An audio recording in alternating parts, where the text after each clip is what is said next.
It's him, MFGDs, and we back at it again. Let's not waste too much more time. Let's go ahead and fire up that intro. Let's do it.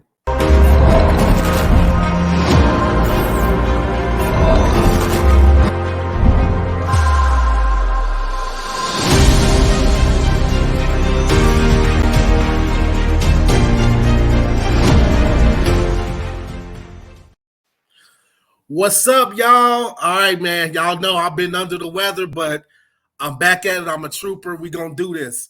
I know it's a little bit late, but we doing the fire near the trash for NXT. So let's get it. Before we gotta go watch AEW Dynamite, do the fire near trash for that. Let's go right into it. Women's NXT Women's Title Tournament. Cora Jade, Fallon Henley. Winner, I think it's a little bit obvious. It was Cora Jade. And my verdict for this match, it was mid. It was a solid match between a female that could very well go up to the main roster versus a female that's been getting better and better each week. I try to watch NXT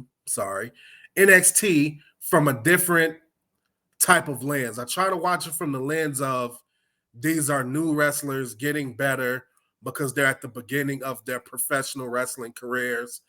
I know some of them wrestled in other places and then came over to NXT, but I'm going to try to stop being so harsh, and I'm even working on a different way for how I grade NXT going forward, but I haven't come up with it yet. But I have to consider that these professional wrestlers are new to professional wrestling, and I don't want to go crapping on them and what they're doing, knowing good and well that they're just getting started.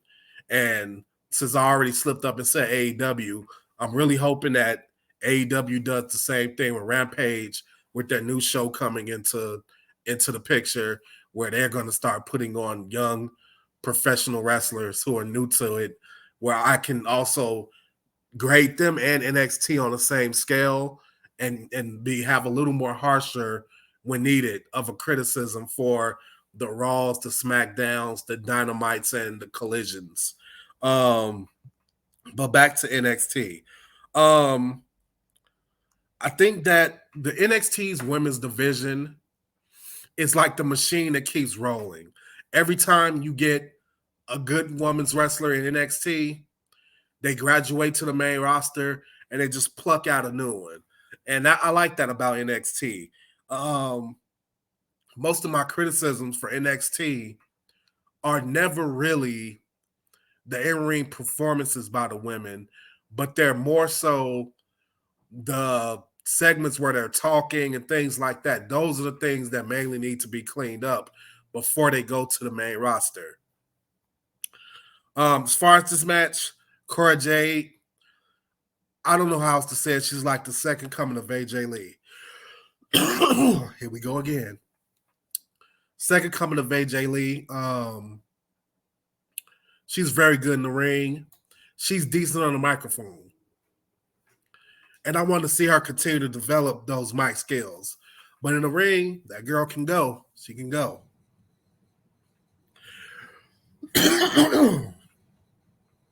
Next, we had a backstage segment. So, to go back to what I just said about how I'm going to start grading NXT, the backstage segments for NXT will not be graded.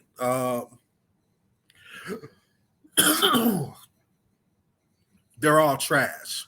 I mean, that's the best way I can say it, is that the backstage segments for NXT, 90% of them are all trash, and that's the way it's been since Black and Gold. Not since Undisputed Era with Adam Cole, Kyle O'Reilly, and Bobby Fish have I seen good backstage segments in NXT. So I'm not going to grade them. I'm going to grade certain segments where they're talking, their promo skills, because I want to be able to highlight as they improve. But those backstage segments, oh my God, I'm not grading them. I'm just not. Sorry, Rampage, as long as you're still using your top talents to do your shows, I'm still going to have to grade your backstage segments. Trick, Carmelo, Charlie Dempsey and Drew Gulak segment was mid. I love Trick Williams and Carmelo Hayes. Like, I think whereas a lot of NXT talents are here with their wrestling abilities, but here with the mic skills, that's not the case for Trick and Mello. First of all, I would say Carmelo's skills are like here. Carmelo's decent on the microphone. He could go up to, if he went up to the main roster today, he's already better than Ricochet and Apollo Crews. That's just my opinion. Trick, however, Trick's all the way up here. Like, Trick is like a 6 foot something black Enzo Amore. I shit you not. That's Trick Williams. Trick Williams is still rough around the edges with his in-ring skills. It don't look crisp. It kind of just looks like it's all athleticism, no technical. Like, he's just out there being athletic. Told you, he reminds me of a less skilled Booker T, an unrefined Booker T right now. And I think the sky's the limit for Trick. Honestly, if I had to be perfectly honest, I don't think you could get better on the mic. Trick Williams on the mic, that's God-given talent. Like, imagine if Carmelo Hayes had Trick Williams' mic skills. It would already be time to call him up, put a belt on him on the main roster. That's really like where I'm at with those two guys. I love Charlie Dempsey, the son of Regal. I love him. I think the sky's the limit for him. I can't wait until there's a time in NXT where he's seen more as the threat that he really is. I can't wait till that time comes. And Drew Gulak, he's a good trainer, man. Like, he's a technician. But obviously, he's more of a mentor to Charlie Dempsey. Charlie Dempsey is the actual guy that you can have confidence that he's going to eventually ascend and do things on the main roster. Then we had the Dyad versus the Creeds. Here's another one. Okay, the winner of the match was the Creeds. And I know I didn't say much about the actual segment between Carmelo, Trick, Dempsey. That's because they really didn't say nothing. Carmelo and Trick told them get the hell out the way while it was coming to the ring. Charlie and Gulak came out. They're like, hey, don't disrespect us. And then they scheduled a tag team match later in the night. The Dyads versus the Creeds, I actually think that match was fire. I'll say it. I keep saying it. The Dyad, a.k.a. former grizzled young veterans, they're just a good-ass tag team. Like, there's no way around it. They're a good-ass tag team stuck in a weird and kind of going nowhere gimmick. But that doesn't mean they're not exceptional wrestlers, because they are. The Creeds, I don't know what to say about the Creeds, man. I know they have Braun Breaker in NXT, but the Creeds, they're like the Steiners. Like, they go up to the main roster today, win the tag team titles, and no one would bat an eye. They're just genetically designed to be the future tag team champions.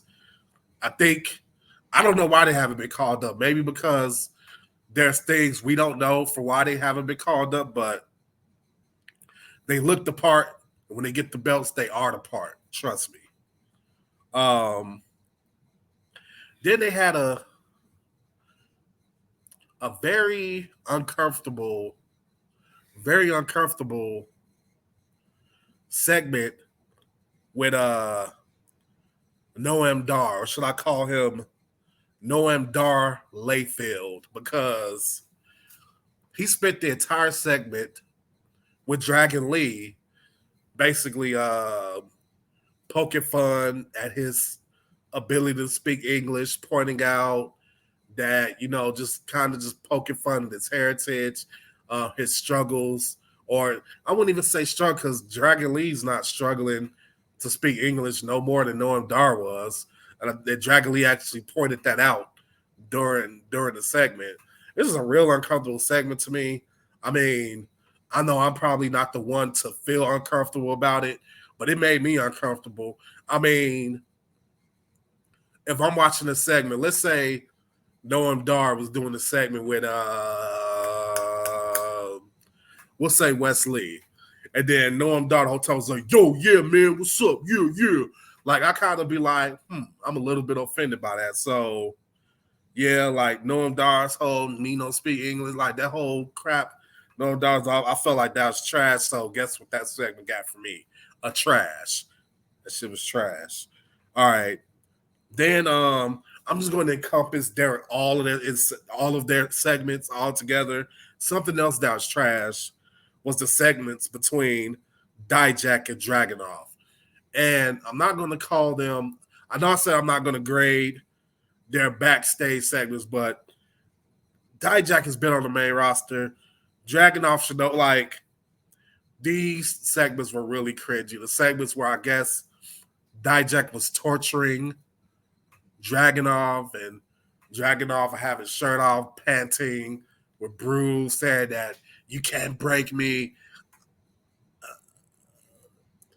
That was just some hide and right Michael Cole level shit to me. I'm not touching that. That was cringy. That was real cringy. Any type of like forced situation or something like that shit just cringe to me. Then we finally got around to the tag match that was set up earlier in the night. Trick and Mello versus Charlie Dempsey and Drew Gulak. The winner was Trick and Mello, of course. And, I felt that match was mid. I mean, it was mid, like, my standard for those four wrestlers is so high that I know the match could have been better.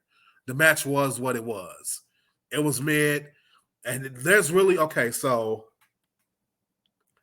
I want you guys to look at it like this. When I say mid, that could go either way. Something could be mid as in solid, like it was okay.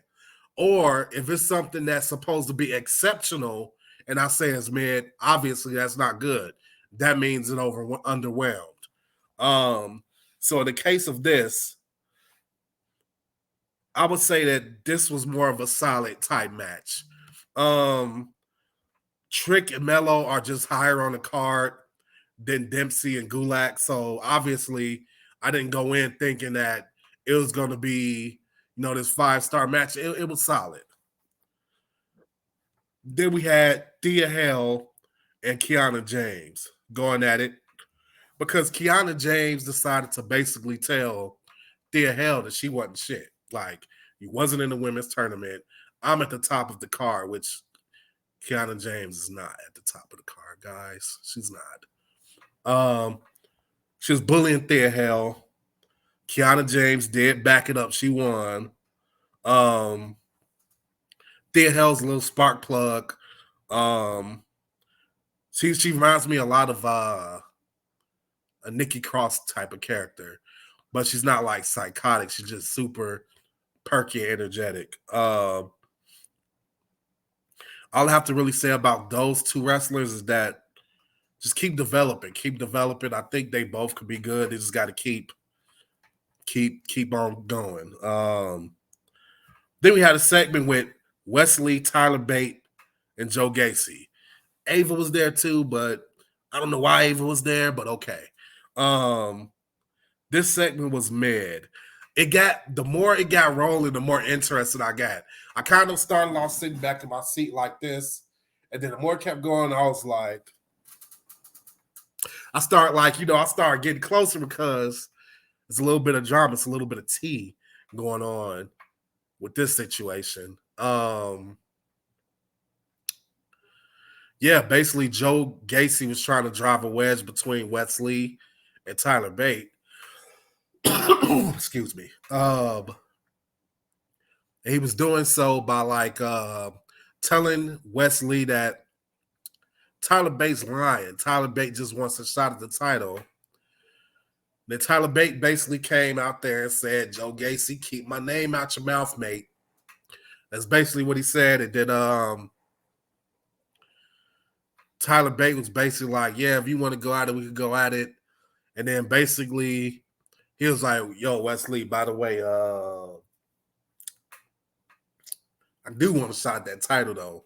And Wesley was looking at him like, hold on, so is this some truth to you said that you was pretending to be my friend, so I get a shot at the title, so you get a shot at the title? And Joe Gacy like, yeah, like, shut up, Joe Gacy. Shut up, Ava. So I mean, they're gonna have a triple threat match now, which okay. So I mean, yeah, there's that. So I mean, Joe Gacy plan is kind of working. And then that took us to our kind of main event. You'll see what I mean in a second. We had Roxanne Perez versus JC Jane. The winner of that match was Roxanne Perez, and that match was fire. I'm so glad that match was fire because on the show that was mostly men, they needed a little bit of fire. Roxanne Perez, and I kid you not, it's almost a foregone conclusion that she's going to go up to the main roster. She's going to start off as an underdog, and she's going to win one of the women's titles. Book it. That's going to happen. When is it going to happen?